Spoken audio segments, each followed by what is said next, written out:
Sir basically बचपन से तो ऐसा सपना नहीं था कि आर्म फोर्सेस ज्वाइन करना है, क्योंकि इंटरेक्शन नहीं हुआ कभी आर्म फोर्सेस के किसी पर्सन से। क्योंकि जो एनडीए है वो सिर्फ पढ़ाई से नहीं जा सकता, आपकी पर्सनालिटी डेवलपमेंट बहुत ज़रूरी है, और स्पोर्ट्स खेल के तो पर्सनैलिटी डेवलपमेंट होती ही।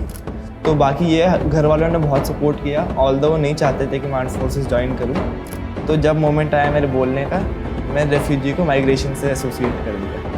तो इसमें प्रॉब्लम ये नहीं है कि आपने कुछ गलत बोल दिया, वो आपके पास कॉन्फिडेंस चेक कर रहा है ये सब। बट थोड़ा डर था मैथ्स में कि कट ऑफ कर क्लियर करूँगा या नहीं, थोड़ा एज पे था, बट एट द एंड मेरा रिटर्न क्लियर हो गया। जय हिंद एवरीवन। दोस्तों, आज हमारे साथ में जुड़े हैं अर्पण सैनी। अर्पण सैनी जो कि एक बहुत स्मार्ट से कैडेट हैं, और पहली बार जब इनको मैंने देखा तो मेरे दिमाग में जो पहला ख्याल आया वो था सेकंड लेफ्टिनेंट अरुण खेत्रपाल परमवीर चक्र की इमेज। कि आप इनको देखेंगे तो वो बिल्कुल वैसे ही दिखाई देते, कुछ वैसी ही शक्ल है आपकी। ये कॉम्प्लीमेंट आपको पहली बार मैंने ही दिया या पहले भी कोई और दे चुका है? आज इस इंटरव्यू में हम इनकी जर्नी को तो जानेंगे ही जानेंगे, साथ ही ये भी जानेंगे कि इन्होंने इस जर्नी में आने वाले हर्डल्स को कैसे ओवरकम किया, ताकि वो स्टूडेंट्स जो इन्हीं की तरह डिफ़िकल्टीज फेस कर रहे हैं वो भी कुछ लेसन्स ले पाए। अर्पण, इससे पहले कि मैं इंटरव्यू शुरू करें, मैं ये जानना चाहूँगा कि आपकी फैमिली बैकग्राउंड क्या है, कौन कौन है आपके परिवार में? सर मेरी फैमिली में 5 मेंबर्स हैं। My father works in a government, he is a government employ, he works in Bharat heavy electricals limited. My mother is a housewife and मेरी 2 बहनें। The eldest one is a government employ and the immediate elder sister works in a startup in Mumbai. Wonderful. अब दूसरा सवाल मेरा ये होता है कि what made you to choose NDA और armed forces? So sir basically बचपन से तो ऐसा सपना नहीं था कि आर्म फोर्सेस ज्वाइन करना है, क्योंकि इंटरेक्शन नहीं हुआ कभी आर्म फोर्सेस के किसी पर्सनल से। बट जो चेंजिंग मोमेंट था मेरे लाइफ में वो था जब मैं 9th क्लास में था। मतलब लोग मुझे कॉम्प्लीमेंट देते थे कि आप आर्मी ज्वाइन कर सकते हो, आपकी फिजिक वैसी टाइप की है। तो तब भी मुझे इतना एक्सपोजर नहीं था, मतलब क्योंकि इंटरेक्शन कभी हुआ नहीं था। तो 9th क्लास में जब मैं था, हमारे घर के पास एक भैया सिलेक्शन हुआ था एनडीए में। तो तब मुझे लगा मतलब ये पॉसिबल है, मतलब आसपास के लोग भी जा रहे हैं। तब मैंने थोड़ा और एक्सप्लोर करना शुरू किया, यूट्यूब वगैरह पे वीडियोस देखी, और तब मुझे क्लिक हुआ मतलब ऐसा लाइफस्टाइल चाहिए मुझे, एडवेंचरस है, मतलब हर दिन कुछ नया सीखने को मिल रहा है। काफ़ी लोगों ने आपको बोला कि आपकी पर्सनालिटी और फिजिक ऐसी है, जैसे इंडिया में जनरली ऐसा होता है Yes, कि जो थोड़े लंबे चौड़े होते हैं उनको लोग बोलते हैं कि यार तुम्हें आर्मी ज्वाइन करना चाहिए, आर्म फोर्सेस ज्वाइन करना चाहिए। जिनकी हाइट थोड़ी कम होती है उनको बोलते थे नहीं तेरा तो होगा नहीं। पर ठीक है, अभी मैं आपके बारे में बात कर रहा हूँ, तो क्योंकि आपकी फिजिक अच्छी, काफ़ी फिट दिखाई दे रहे हैं आप, तो क्या आप कुछ स्पोर्ट्स एक्टिविटी में रहे थे, इसकी वजह से आपकी फिटनेस है, या कोई और वजह नेचुरली है? यस सर, स्पोर्ट्स तो मैं बचपन से वैसे खेलता आ रहा हूँ, और मैं उत्तराखंड को रिप्रेजेंट किया नेशनल साइकिलिंग चैंपियनशिप में मुंबई में। वंडरफुल। तो आपने साइकिलिंग कितने लॉन्ग डिस्टेंसेस तक करी? सर अभी मैक्सिमम मैं रिसेंट 120 किलोमीटर्स किया था। कहाँ से कहाँ तक? सर हरिद्वार से शिवपुरी है एक, ऋषिकेश से थोड़ा आगे पहाड़ में, वहाँ तक गया था, रिटर्निंग जर्नी। वंडरफुल। तो ये कब से कर रहे हैं आप साइकिलिंग की? साइकिलिंग सब मैं लॉकडाउन से स्टार्ट किया था एक्चुअली। वो भी मैं अपने फ्रेंड से मोटिवेट हुआ था। उसकी जो मेरा फ्रेंड है उसकी सिस्टर है, वो साइकिलिंग करती थी, तो उनको भी देखा मैंने पहाड़ वहाड़ में चलाते हुए, जैसे यूट्यूब पे हम देखते हैं। तो मुझे लगा ये भी काफ़ी अच्छा स्पोर्ट है, मैं फैसिनेट हुआ। फिर मैंने लॉकडाउन में साइकिल ली, फिर तो उसके साथ में साइकिलिंग करता था, फिर ऐसे करते करते मैं नेशनल तक पहुंचा। ये क्वेश्चन मैंने पर्टिकुलरली इसीलिए पूछा है आपसे, क्योंकि मैं एक चीज़ कॉमन पाता हूँ, जितने भी स्टूडेंट्स रेकमेंड होते हैं उनसे इंटरेक्शन करता हूँ, उनसे बात करता हूँ, तो एक चीज़ मुझे कॉमनली दिखाई देती है कि ये लोग पढ़ाई के साथ साथ कुछ न कुछ आउटडोर एक्टिविटीज़ में जुड़े हुए होते हैं। आउटडोर एक्टिविटीज़ कह लें या कुछ दूसरी क्रिएटिव एक्टिविटीज़ कह लें। जैसे एक और कैंडिडेट अमन से मैंने बात करी थी, तो वो चेस के अच्छे खिलाड़ी थे, बास्केटबॉल अच्छा उन्होंने खेला हुआ है, आप साइकिलिंग करते हैं। दूसरे और स्टूडेंट से बात करूंगा तो वो भी कुछ इसी तरह की बात बताएंगे। तो इस बात के द्वारा मैं स्टूडेंट्स को ये बताना चाहता हूँ कि आपको अगर रेकमेंड होना है आर्म्ड फोर्सेस के लिए, एसएसबी में रेकमेंड होना है, मेडिकली फिट होना है, तो ये ज़रूरी है कि आप कुछ न कुछ आउटडोर एक्टिविटी जो भी आपके लिए पॉसिबल हो उसका हिस्सा ज़रूर बने। आप क्या कहेंगे इस बारे में? बिल्कुल सही सर, क्योंकि जो एनडीए है वो सिर्फ पढ़ाई से नहीं जा सकता, आपकी पर्सनालिटी डेवलपमेंट बहुत ज़रूरी है, और स्पोर्ट्स खेल के तो पर्सनालिटी डेवलपमेंट होती ही है। चलिए, ये तो रही बात एक पर्सनालिटी डेवलपमेंट की, जो कि बहुत ज़रूरी होती है और पहले से उसकी तैयारी भी होनी चाहिए। घर वालों की तरफ से आपको आप क्या कहना चाहोगे कि आप जो रेकमेंड हुए उसमें घर वालों की तरफ से आपको क्या क्वालिटीज़ इनकलकेट हुई? घर वालों का सपोर्ट ये है, मतलब बचपन से वो करते रहे कि हर चीज़ में मैं पार्टिसिपेट करूं। घर में कोई चीज़ है तो खुद ही ठीक करने का, तो उससे क्या है, थोड़ा प्रैक्टिकल नॉलेज है ना, तो एनडीए में रिकमेंड होने के लिए बहुत ज़रूरी है प्रैक्टिकल नॉलेज, जो कि हमारे डायरेक्टली जो पीजीटी होता है, प्रोग्रेसिव ग्रुप टास्क, उसमें सीधा एप्लीकेशन होता है उसका। तो बाकी ये घर वालों ने बहुत सपोर्ट किया, ऑल्दो वो नहीं चाहते थे कि मैं आर्म्ड फोर्सेस ज्वाइन करूं, बट ऐसा क्यों है अर्पण, वो क्यों नहीं चाहते थे? क्या ये वही वजह है जो सभी स्टूडेंट्स के साथ होती है? वही, मतलब लाइफ का खतरा है, इसलिए घर वाले अवॉइड करते हैं। तो जब उन्होंने ये कहा कि लाइफ का खतरा है, तो आपको नहीं लगा कि लाइफ का खतरा है तो मुझे भी नहीं करना चाहिए? नहीं सर, दिमाग में नहीं आया लाइफ का खतरा। और क्या आप ये मानते हो कि सच में लाइफ का खतरा होता ही है आर्म्ड फोर्सेस में?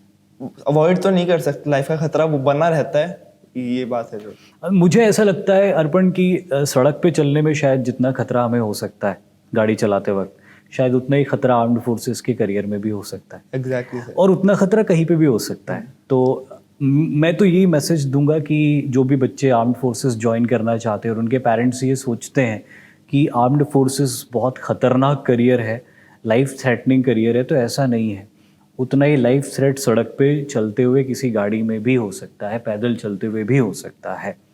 तो ऐसा मेरा मानना है, आप भी शायद एग्री करोगे मेरी इस बात से। तो कभी भी अपने बच्चों को इसीलिए आर्म्ड फोर्सेस ज्वाइन करने से ना रोकें कि आपको ये लगता है कि लाइफ का खतरा है, क्योंकि ऐसा है नहीं। Yes sir. जी, अब ये बताइए कि अब जब आपने फैसला कर ही लिया, पेरेंट्स भी कन्विंस हो ही गए कि चलो ठीक है, बेटे को आर्म्ड फोर्सेस ज्वाइन करने के लिए एक अटेम्प्ट देना चाहता है तो दे ले, लेकिन रिटन एग्जामिनेशन अपने आप में एक बहुत बड़ा चैलेंज होता है। बहुत सारे सब्जेक्ट्स होते हैं इसके अंदर, इन सारे और जो ये सब्जेक्ट्स एक दूसरे से बहुत अलग भी होते हैं। एक तरफ मैथ्स होता है, फिर साइंस होता है, फिर एसएसटी के भी सब्जेक्ट्स आ जाते हैं। कैसे आपने इन सबको बैलेंस में किया, कैसे तैयारी करी, कहाँ कहाँ डिफ़िकल्टीज पेश आई, उसको कैसे ओवरकम किया? तो सर फर्स्ट अटेम्प्ट मेरा लास्ट ईयर सितंबर वाला था, बट तब तो एक्चुअली मेरे मैथ्स का सेक्शनल कट ऑफ रह गया था, क्योंकि तब तक जो मैथ्स का सिलेबस है वो भी पूरा नहीं हुआ था। एंड मैथ्स में प्रोबेबिलिटी का बहुत ही मेजर रोल होता है, 15 से 17 क्वेश्चन आते हैं, तो वो मेरा टच ही नहीं किया था मैंने, तो इसलिए तो वो नहीं था, बट एक एक्सपीरियंस मिल गया था मुझे रिटन का। और नेक्स्ट ईयर मैंने बोर्ड पे मेन फोकस किया, तो मैथ्स तो उससे हो गया। बाकी लास्ट का जो मेरे बोर्ड के बाद टाइम था, लगभग 1 महीना, उसमें मैंने डिफेंस वाला की वीडियो देखी, और हर जहाँ से मुझे मिल सकता था कंटेंट मैंने सारा पढ़ा। बाकी मैंने हिस्ट्री पे इतना ज़्यादा ध्यान नहीं दे पाया, क्योंकि मेरा बचपन से इतना इंटरेस्ट नहीं था। बट और सब्जेक्ट में, साइंस में मैंने अच्छे से कमांड करी, क्योंकि पहले से वो पढ़ा है और कनेक्ट कर पाता हूँ मैं उससे। ज्योग्राफी भी अच्छे से पढ़ा, और हिस्ट्री में कुछ चीज़ें मेरी दीदी ने मुझे हेल्प करी पढ़ने में। मैथ्स मेरा, क्योंकि मैंने बोर्ड के लिए प्रिपरेशन किया था, तो उससे हो गया। Okay, yes sir. अब फिर जब रिटन एग्जामिनेशन, ऐसा लग रहा है मुझे कि आपके लिए कोई बहुत ज़्यादा बड़ा चैलेंज नहीं रहा था। ये सब, बट थोड़ा डर था मैथ्स में कि कट ऑफ कर क्लियर करूंगा या नहीं, थोड़ा एज पे था, बट एट द एंड मेरा रिटन क्लियर हो गया, और वो काफ़ी अच्छा लग रहा था उस दिन मुझे। फर्स्ट मेरे को मेरा रिजल्ट आया था और काफ़ी अच्छा लगा। फिर रिटन के बाद अगला प्रोसेस जो एसएसबी का चलता Yes, है, sir. बड़ा लंबा सा टेस्ट होता है, और उसको लेके भी बहुत सारे डर होते हैं जी। स्टूडेंट्स के मन में। तो मैं ये हमेशा स्टूडेंट्स को कहता हूँ, जब भी उनसे इंटरव्यू करता हूँ तो उनसे सवाल नहीं पूछता हूँ, मैं उनसे पूछता हूँ कि आपकी जर्नी बताओ कैसी रही थी। डे 1 जो आपने पहला कदम रखा था, कौन से बोर्ड से आपका एसएसबी हुआ था? सो सर मेरा बोर्ड जो था 11 एसएसबी इलाहाबाद था। ठीक है, अब 11 एसएसबी इलाहाबाद में जो आपने कदम रखा, जी सर। वहाँ से लेके जो रिकमेंडेशन के लिए आपका चेस्ट नंबर जब तक पढ़ा गया था, वो पूरा जर्नी नटशेल में सबके साथ शेयर कीजिए। तो सर पहली बात तो ये, मुझे डर नहीं लग रहा था, मतलब एक इंट्यूशन होती है, एक इनर फीलिंग, वो मुझे थी, मतलब पॉजिटिव थी बहुत काफ़ी ज़्यादा। तो मैं एक दिन पहले चला गया था वहाँ पे प्रयागराज। उसके बाद पहले दिन मैं सुबह गया वहाँ पे, तो पहली बार आर्मी कैंटोनमेंट में मुझे घुसने का मौका मिल रहा था, वरना मैं बाहर से देख के ऐसे फैसिनेट होता था कि लोग अंदर जा पा रहे हैं, बट मेरे पास कोई अथॉरिटी नहीं है जाने की। तो पहली बार मैं अंदर गया, बहुत अच्छा लगा मुझे। फिर करियप्पा द्वार से हम अंदर गए। फिर 11 एसएसबी का हमारे जो CHM सर थे, उन्होंने हमें बुलाया, हमारे डॉक्यूमेंट वेरिफिकेशन वगैरह हुए, और हमने देखा जो बच्चे ऑलरेडी स्क्रीनड इन हैं वो अपना ब्रेकफास्ट करने जा रहे हैं चेस्ट नंबर पहन के। तो वो चीज़ मुझे बहुत फैसिनेटिंग थी, मतलब मैं भी स्क्रीन इन हो जाऊँ, काश ऐसा आ रहा था दिमाग में। उसके बाद हमें बड़े हॉल में लेके गए, हमारे OIR टेस्टिंग हुई, लॉजिकल रीजनिंग का टेस्टिंग होता है वो, तो ईजिली हो जाता है अगर आपके पास सिंपल मैथमेटिक्स आती है आपको। फिर उसके बाद PPDT होता है। पीपीटीटी में ये है मेरा मानना, स्टोरी हमें ऐसी लिखनी चाहिए मतलब अगर कोई स्टोरी आपकी सुने तो दिमाग में सिंपल एक जो पिक्चर है वही दिखनी चाहिए, आपको फालतू हीरोइज्म नहीं उसमें घुसाना है। मैंने सिंपल स्टोरी लिखी, उसको दिमाग में आपने 1-2 बार रिवाइज किया, हमें फिर बाहर खड़ा कर दिया क्योंकि ग्रुप डिस्कशन के लिए जाना था। अब ग्रुप डिस्कशन में ये ट्रिक थी मेरे, क्योंकि फिश मार्केट तो क्रिएट होता ही होता है, तो बट वो मैक्सिमम 10 से 15 सेकंड के लिए लास्ट होता है, बीच में एक पॉज आता है, मैं तब वहाँ पे बोलता था क्योंकि तब सब शांत हो जाते थे और मेरे मतलब आपके कॉन्फिडेंस होना चाहिए बोलने में, और ये कॉन्फिडेंस सबको पता लग जाता है दूसरे को। और मेरे केस में तो मतलब जिसको होता है दिक्कत नहीं होती है, वो है जब आपका नरेशन है ना, आप तभी अच्छे से बोलें, जब लोगों को पता लग जाता है कि मतलब इसमें दम है थोड़ा, तो आप जब आप ग्रुप डिस्कशन में बोलते हो तो फिर कोई काटता नहीं आपकी बात। इसके बाद हमारी स्क्रीनिंग हुई। इस पॉइंट पे मैं आपको रोक के एक सवाल पूछना चाहूँगा। जैसे आपने बोला कि एक पॉज आता है, Yes, sir. उस पॉज में अगर आप बोलते हो तो बहुत इफेक्टिव होता है। Yes, sir. तो क्या आप ये मैसेज देना चाहोगे स्टूडेंट्स को कि आप ग्रुप डिस्कशन किस डायरेक्शन में जा रहा है उसको एंटिसिपेट करते हुए पहले से कोई थॉट फ्रेम कर लो कि ये पॉइंट जो है, इस पॉइंट को टच नहीं किया गया है, या जो पॉइंट्स बोले जा रहे हैं उसके काउंटर में ये पॉइंट बोला जा सकता है, और बहुत अच्छे से उस थॉट को एक सेंटेंस के रूप में फ्रेम करके अपने दिमाग में रख लो, जी और जैसे ही आपको मौका मिले वैसे ही आप उसको बोल दो। ऐसा होता है सर, जैसे हमने स्टोरी लिखी है तो मेजॉरिटी लोगों की सेम होती है, बट ऐसा हो सकता है कभी ग्रुप डिस्कशन में कि जो आपने स्टोरी लिखी है और जो कॉमन कंसाइंस बन रहा है वो थोड़ा डिफरेंट जा रहा है। तो हमें ऐसा नहीं करना है कि अपनी स्टोरी कोई फोर्स कर रहे हैं कि यही बनना चाहिए, आप अपनी स्टोरी को थोड़ा ड्रॉप करो और जो बन रहा है उसको आप आगे सपोर्ट करो, आपका सपोर्टिव बिहेवियर दिखता है ऐसे। और नरेशन के ऊपर आपका काफ़ी जोर है कि नरेशन बहुत अच्छा होना चाहिए, जी सर। उससे बड़ा इम्पैक्ट होता है। क्योंकि तभी हमें मौका मिल रहा है अपने आप को अच्छे से रिप्रेजेंट करने का, कोई टोकेगा नहीं हमको, तो तब हम अच्छे से रिप्रेजेंट कर रहे हैं तो जो हमारे ऑफिसर्स हैं उनके सामने भी अलग इंप्रेशन अच्छा पड़ता है। अब एक बहुत इम्पॉर्टेंट आस्पेक्ट की तरफ मैं आऊँगा, इंटरव्यू। जी सर। इंटरव्यू से भी बहुत लोग डरते हैं क्योंकि बाकी टेस्ट तो ऐसे होते हैं कि आप अपीयर करते हो उन टेस्ट में, लेकिन इंटरव्यू में आप एक्चुअली इंटरेक्ट कर रहे होते हो एक ऑफिसर के साथ में, जी सर। जिस जैसे ऑफिसर को आप अपना रोल मॉडल मानते हुए आए हो। तो वहाँ पे कैसी फीलिंग थी और कैसा रहा वो वाला इंटरव्यू? मेरा इंटरव्यू 3rd डे पे था सर, एक्चुअली 2nd डे पे था साइक टेस्ट के बाद, तो थोड़ी नर्वसनेस तो थी। बाहर वेटिंग रूम में मेरा अराउंड 2:15 का रिपोर्टिंग टाइम था, बट 3:15 तक ऑलरेडी इंटरव्यू चल रहा था लास्ट कैंडिडेट का, तो थोड़ा टेंशन बनती जा रही थी, बट मैं लंबी सांस लेके रिलीज कर रहा था। बाकी और जो लोग बैठे थे वहाँ पे उनसे बातें कर रहा था, प्रेशर रिलीज कर रहा था।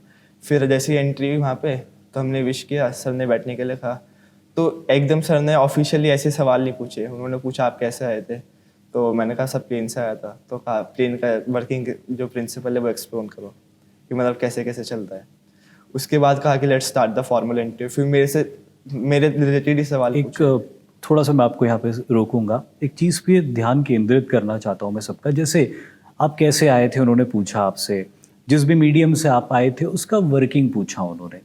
अब यहाँ पे एक चीज़ हमेशा होती है, बेसिकली इंटरव्यूइंग ऑफिसर्स चाहते हैं आपका ऑब्जर्वेशन समझना। Yes sir. कि आप जिस भी मीडियम से आए हो, ये तो एक एग्जाम्पल है कि किस मीडियम से आए उसके बारे में पूछ लिया, लेकिन जो भी चीज़ों के साथ आपने इंटरेक्ट किया है उन चीज़ों का ऑब्जर्वेशन आपने कैसे किया। जैसे आप ट्रेन से आते तो वो ये भी पूछ सकते थे कि रास्ते में कितने स्टेशंस आए, पहाड़ आए कि नहीं आए, नदियाँ कितनी आई। बेसिकली वो क्या जानना चाह रहे हैं कि आप ऑब्जर्वेशन कितना करते हो, राइट? यस सर, बिल्कुल। जो ट्रेन से आए थे उनसे पूछा था कि कौन कौन से स्टेशन आपने क्रॉस किए हैं, आप कौन से स्टेट को क्रॉस करके आए हैं। ऑब्जर्वेशन पे मेन उनका एम्फसाइज फोकस होता है। जी बिल्कुल। बाकी जो फ्रेशर होता है उससे रिलेटेड जो होते हैं जो सवाल, वो जनरली उससे ही रिलेटेड सवाल होते हैं, आपके बारे में ही पूछता है। जो पीआई की फॉर्म होता है हमारा, उससे ही रिलेटेड सवाल होते हैं। हाँ, और क्या क्या क्वेश्चंस थे, कौन कौन से क्वेश्चंस आपको टफ लगे, उनको कैसे हैंडल किया आपने?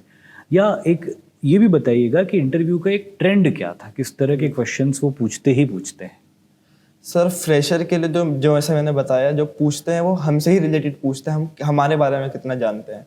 मतलब पूछेंगे आपको क्या क्वालिटी इंप्रूव करनी है अपने में, आप टाइम मैनेजमेंट कैसे करते हो, या फिर मेरे से पूछा था, एक्चुअली वो सीक्वेंस में पूछते हैं बहुत सारे क्वेश्चन, हमको उन सेम सीक्वेंस में आंसर करना है और रिपीट नहीं करेंगे, और मतलब वो देखते भी नहीं हमारी तरफ, हम बोलते रहेंगे और कुछ कुछ नीचे लिखते रहेंगे। तो उसके बाद मेरे से पूछा था कि do you get pocket money, अगर मिलती है तो आप कैसे यूज़ करते हो, और नहीं करती तो कैसे यूज़ करते हो। तो उससे पहले मेरे से साइकिल से रिलेटेड सवाल आपने क्या जवाब दिया था?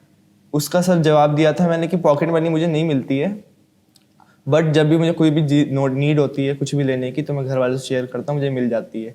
तो फिर उन्होंने पूछा कि ऐसा भी तो हो सकता है, अगर आपके मन में लालच आना चाहिए कि मुझे पॉकेट मनी मिलेगी तो मैं पैसे सेव करके नई साइकिल ले सकता हूँ।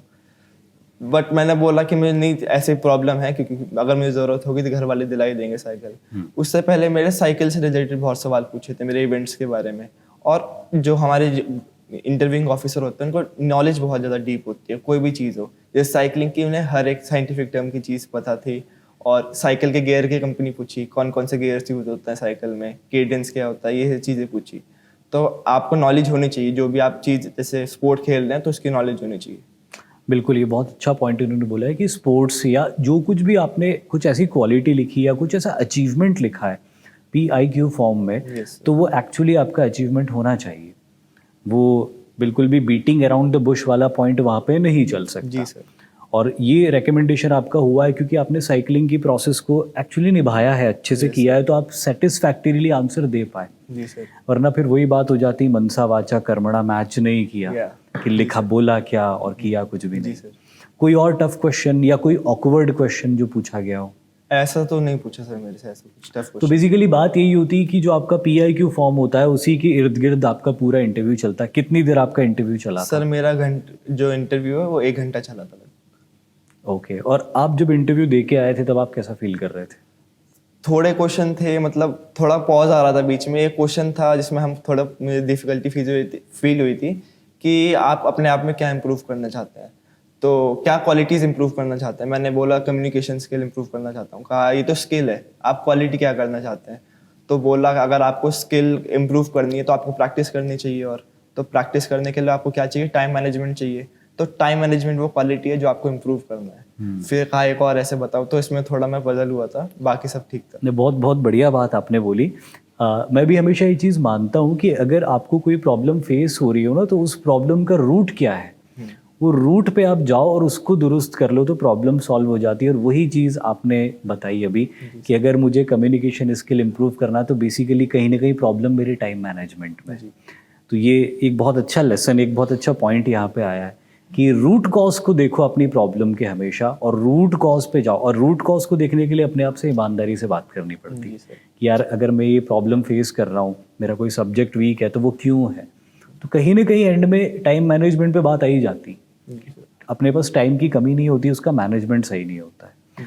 इंटरव्यू के अलावा जो दूसरी एक्सरसाइजेज और एक्टिविटीज़ होती है SSB के अंदर, जैसे लेक्चरेट्स होते हैं, ग्रुप प्लानिंग एक्सरसाइजेज होती है, इसमें कैसा परफॉर्मेंस रहा था आपका और क्या चैलेंजेस आए थे? सर परफॉर्मेंस GTO तो मेरा बहुत अच्छा गया था, क्योंकि मुझे अंदर से फीलिंग थी और मुझे कमांड है इन चीज़ों पे। लेक्चरेट मुझे सबसे ज़्यादा लेक्चरेट से डर लगता था, बट ऐसा था मैं जाने से पहले कुछ टॉपिक्स पर प्रिपेयर करके गया था, जैसे इंटरनेशनल रिलेशंस वगैरह पे। तो मुझे टॉपिक मिला था ग्लोबल माइग्रेशन जो क्राइसिस है, रेफ्यूजी क्राइसिस है। बट बाहर ऐसा होता है, हमें रूम होता है, वहाँ पे हमें स्लिप मिलती है, 3 मिनट का टाइम मिलता है, हमें बाहर जाके दिमाग में सोचना होता है जो जो आपके पॉइंट्स हैं। तो हमें वापस आके स्लिप सबमिट करनी होती है। तो जब मोमेंट आया मेरे बोलने का, मैं रेफ्यूजी को माइग्रेशन से एसोसिएट कर दिया। तो इसमें प्रॉब्लम ये नहीं है कि आपने कुछ गलत बोल दिया, वो आपका बस कॉन्फिडेंस चेक कर रहे हैं। तो मुझे पॉइंट्स कहाँ कहाँ से मिले, जैसे मैंने इंडिया और चाइना का रिलेशंस पढ़े थे कि हिस्ट्री में क्या होता था, जो मॉन्क्स ने माइग्रेशन किया था बिकॉज चाइना उनको परेशान कर रहा था। तो मैंने ये पॉइंट भी कोट किए, हिस्ट्री की, प्रेजेंट का, और जो रोहिंग्या क्राइसिस है, ये सब कोट किए। तो उससे मतलब आपके वो बस नॉलेज देखते हैं और कॉन्फिडेंस देखते हैं। बेसिकली मुझे ऐसा लगता है कि ये जो एक्सरसाइज होती है, जो एक्टिविटी होती है, ये देख रहे होते हैं कि आप प्रेशर में कैसा परफॉर्मेंस करते हो, फंबल तो नहीं होते कहीं आप, क्योंकि इट्स ऑल अबाउट प्रेशर। कोई भी टॉपिक मैं आपको दे दूँ और 1 घंटा दे दूँ तो आप बहुत कुछ उसके बारे में फ्रेम कर लोगे, स्ट्रक्चर कर लोगे, लेकिन इतने कम समय में उसके बारे में थॉट्स गैदर करना, उसको सही तरीके से पिरोना, एक ऑर्डर में जमाना, और फिर उसको बोलना भी है। तो ये मेरे ख्याल से यहाँ पे ज़्यादा इम्पॉर्टेंट नॉलेज नहीं होता है, यहाँ पे ज़्यादा इम्पॉर्टेंट ये होता है कि जैसे इन्होंने कहा कि आप फंबल तो नहीं कर रहे हो, और आप कितना अपने आप को काम और कंपोज्ड रखते हुए उस प्रेशर की सिचुएशन को हैंडल करते हो। जी सर, राइट। बाकी और भी टेस्ट है, जैसे ग्रुप प्लानिंग एक्सरसाइज होता है, उसमें क्या है, उसमें भी एक ग्रुप डिस्कशन होता है। तो उसमें क्या है, अगर ग्रुप आपके साथ वो नहीं कर रहा है, कोऑपरेट नहीं कर रहा है, तो आप लॉजिक दीजिए अपने, जो भी आप बोल रहे हैं उसके पीछे लॉजिक। जैसे हमारे ग्रुप में एक पगडंडी पे एक गांव था, उसमें वो हॉस्पिटल एक्सपेक्ट कर रहे थे, एक प्रॉपर मल्टी स्पेशलिटी हॉस्पिटल। तो मैंने सिंपल पॉइंट दिया कि यहाँ पे पक्का रोड नहीं है तो हम हॉस्पिटल कैसे एक्सपेक्ट कर सकते हैं। तो जीटीओ इस बात को देखता है कि मतलब लॉजिक दे रहे हैं अपनी बातों के पीछे। यहाँ पे मेरे ख्याल से रीजनिंग एबिलिटी, इफेक्टिव इंटेलिजेंस, ये दोनों का बड़ा रोल होता है। इफेक्टिव इंटेलिजेंस तो ग्रुप टास्क में बहुत ज़्यादा रोल होता ही है, और यहाँ पे रीजनिंग एबिलिटी बहुत ज़्यादा होती है। कि ये जो ग्रुप प्लानिंग एक्सरसाइज होती है, मैं हमेशा स्टूडेंट्स को एक चीज़ कहता हूँ, आप भी बताइएगा आपको क्या लगता है, कि यहाँ पे आपको प्रायोरिटी डिसाइड करना ज़्यादा ज़रूरी होता है। कि जो भी आपके सामने 2-3 ऑब्स्टिकल्स हैं या प्रॉब्लम्स हैं, सबसे पहला कौन सा है जिसको आपको सॉल्व करना ही करना है, उस ऑर्डर में इसको जमाते हुए और उससे आगे बढ़ते हुए अगर अपन चीज़ों को करेंगे तो ज़्यादा आसान होगा, राइट? बिल्कुल सर, जो प्रायोरिटाइज है उससे ही हमारी प्लानिंग सक्सेसफुल होगी। और सबसे पहले जो प्लान हमारी प्रायोरिटी होती है वो किसी की जान बचाना ही होती है, और हमेशा जान बचाने का या कोई भी इंजरी का होता है जरूर जी, कहीं ना कहीं होता ही है एक इंस्टेंस उसका। चलिए, अब वो मुझे मोमेंट बताइए जब आपके चेस्ट नंबर, अच्छा कॉन्फ्रेंस के बारे में कुछ बताइए, कॉन्फ्रेंस कैसा रहा आपका? कॉन्फ्रेंस सर एक्चुअली मेरे क्या हुआ, मेरे से जो पहले गए थे उसके बाद और मेरे आने तक 15 मिनट का गैप था। तो मुझे लगा मेरी कॉन्फ्रेंस ज़्यादा लंबी चल रही है, बट एक्चुअली वो ब्रेक ले रहे थे बीच में। मेरी कॉन्फ्रेंस अंदर गई, they asked me to rate my test, जो कैसे कैसे गए हैं। साइक टेस्ट को बोला, मेरा साइक टेस्ट और जो इंटरव्यू 9 दिया मैंने, और जीटीओ को 10 दिया क्योंकि मेरा वो काफ़ी अच्छा गया था।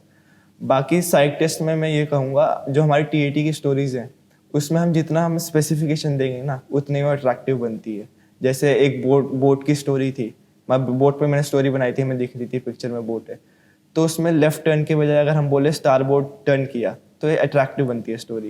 हम आग बुझा रहे हैं तो हम एक्सटिंग्विशर की जगह सोडा फायर एक्सटिंग्विशर बोले, अपनी नॉलेज को अप्लाई करें तो ज़्यादा अट्रैक्टिव बनती है।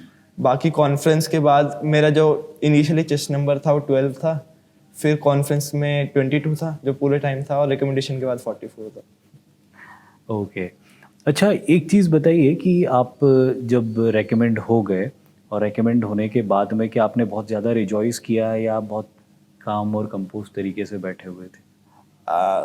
मतलब मुझे एक्सपेक्टेड पहले लगता था कि बहुत एंजॉय करूंगा, बट मुझे लग रहा था पहले से, इंट्यूशन थी कि मैं रिकमेंड हो जाऊंगा। तो होने के बाद में काम एंड कंपोज रहा, इतना मतलब वो नहीं किया, एक्सप्रेस नहीं किया अपने आप को।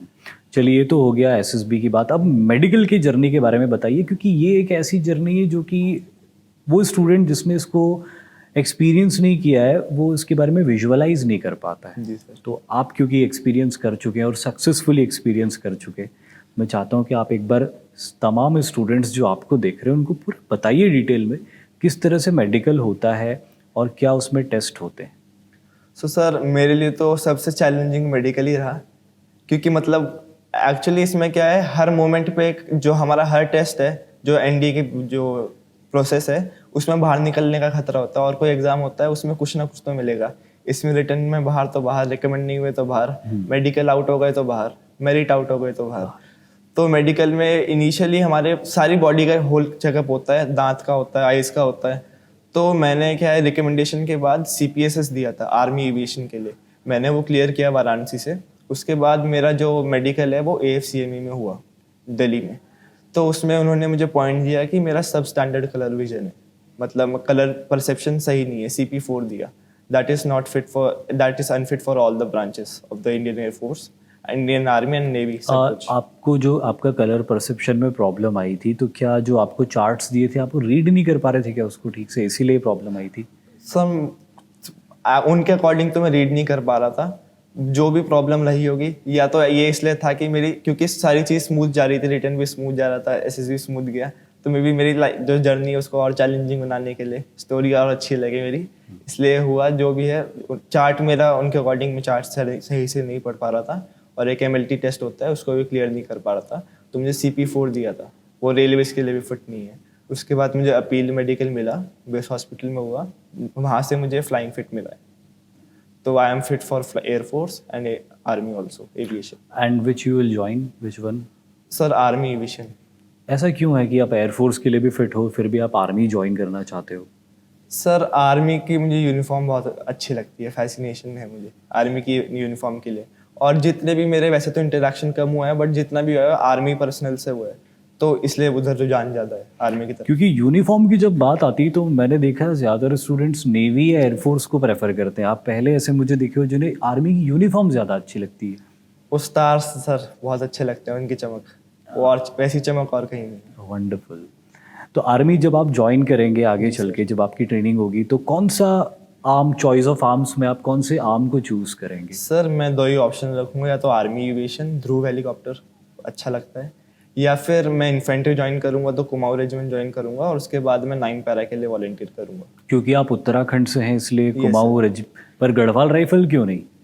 सर ऐसा कोई है नहीं कि गढ़वाल राइफल नहीं, उसके तरफ नहीं डिसलाइक है, बट कुमाऊं है तो कुमाऊं राइफल ज्वाइन करूँगा। ओके। और एविएशन की तरफ इतना झुकाव क्यों है आपका? सर एविएशन इसलिए सबको पसंद है, फ्लाइट उड़ना हवा में, तो इसलिए एविएशन में मुझे फैसिनेशन है उसके लिए भी। बचपन में अच्छा लगता है ऊपर से देखना चीज़ें, इसलिए। इंडीड। कोई एक मैसेज जो आप ऐसे स्टूडेंट्स को देना चाहोगे जो कि बहुत रिसोर्सफुल नहीं है, किसी छोटे शहर से रह के तैयारी कर रहे हैं, ज़्यादा उनको सुविधाएं नहीं है, क्या करना चाहिए उनको ये एग्ज़ाम क्लियर करने के लिए? सर जो एनडीए का प्रिपरेशन है उसके लिए हमें बहुत ज़्यादा रिसोर्सेज की ज़रूरत नहीं है, बट बस एक मेंटर चाहिए, जैसे डिफेंस वाला से हमें मिल रहा है, सर सारे टीचर्स हैं और कंटेंट हमें मिल रहा है अफोर्डेबल रेट्स में, तो हम ये तो मोर देन इनफ है एनडीए के रिटन प्रिपरेशन के लिए। बाकी जो हमारा एसएसबी है उसके लिए आपको नॉलेज होनी चाहिए टेस्ट के बारे में, बाकी आपकी पर्सनैलिटी है।